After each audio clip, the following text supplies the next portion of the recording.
नमस्कार, India TV speed news पर आप सभी का स्वागत है। आप देख रहे हैं वीकेंड वेलनेस और हम तमाम खास मेहमानों को आपके लिए लेकर आ रहे हैं जो आपकी हेल्थ से जुड़ी तमाम बातों को आप तक पहुंचाएंगे। बहुत ही बारीकी से हेल्थ को लेकर बात करेंगे और इसी कड़ी में हमारे साथ जुड़े हुए हैं जाने माने doctor Gopichand Khilwani, chairman of PSRI institute of pulmonary critical care and sleep medicine के। आपका स्वागत है सर।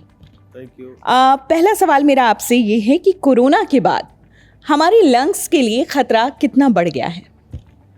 देखिए, कोरोना एक तरह का डिवास्टेशन था, मतलब एक तरह की इमरजेंसी थी जो कि कोरोना बेसिकली निमोनिया था।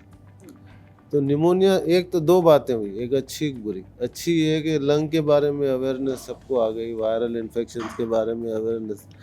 लेकिन इसके बाद, कोरोना के बाद लॉन्ग कोविड बहुत हुआ, मतलब लंग्स में फाइब्रोसिस, एस्थमा के ज़्यादा अटैक, COPD, कुछ फंगल इन्फेक्शन भी उसके बाद हुए। लेकिन अब 3 साल गुजर गए, हम लोग एक प्लेट्यू लेवल पे आ गए, एक अवेयरनेस वायरल इन्फेक्शंस के बारे में, और ईश्वर से प्रार्थना करते हैं कि फिर ना हो ऐसा।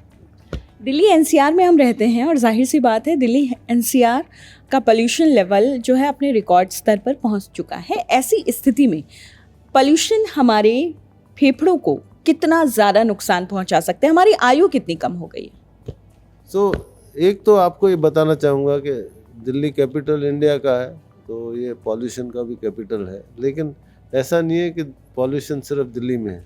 पूरे भारत में 95% से भी ज़्यादा लोग जो ऐसे पॉल्यूशन में रह रहे हैं जो कि WHO स्टैंडर्ड से बहुत ज़्यादा है। इससे हमारा जीवन काल भारतीयों का, जो शिकागो स्टडी के अनुसार, 5.3 साल कम हो जाता है, और दिल्ली वालों का 11.9 साल।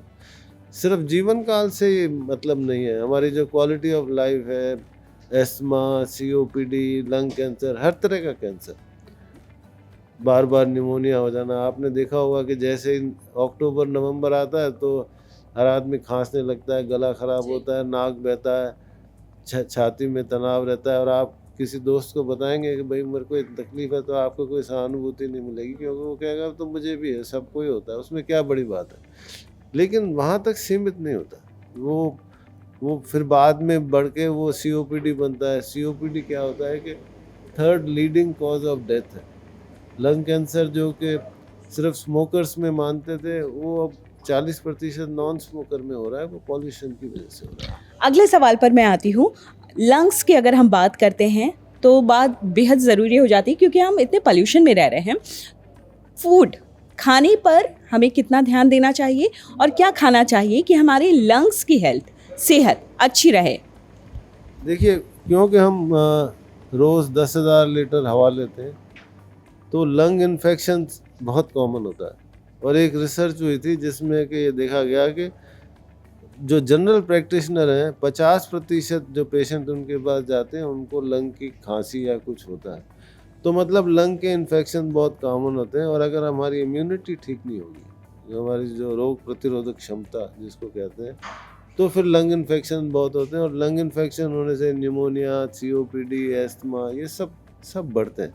तो इसलिए जहाँ तक खाने का संबंध है, एक अपनी इम्यूनिटी को अच्छा बनाने के लिए कि एडिक्वेट प्रोटीन डाइट लेना, फ्रूट्स लेना और एक अच्छी डाइट लेना, वो इम्पॉर्टेंट है। आखिरी सवाल, लंग इन्फेक्शन है हमें या किसी तरह की लंग से जुड़ी समस्या है, इसका सबसे प्राइमरी सिम्टम क्या होता है? तो लंग इन्फेक्शन के प्राइमरी सिम्टम होता है खांसी के साथ बुखार होना, और तीसरा सिम्टम होता है छाती में दर्द होना। हमसे बातचीत करने के लिए आपका बहुत बहुत शुक्रिया। धन्यवाद।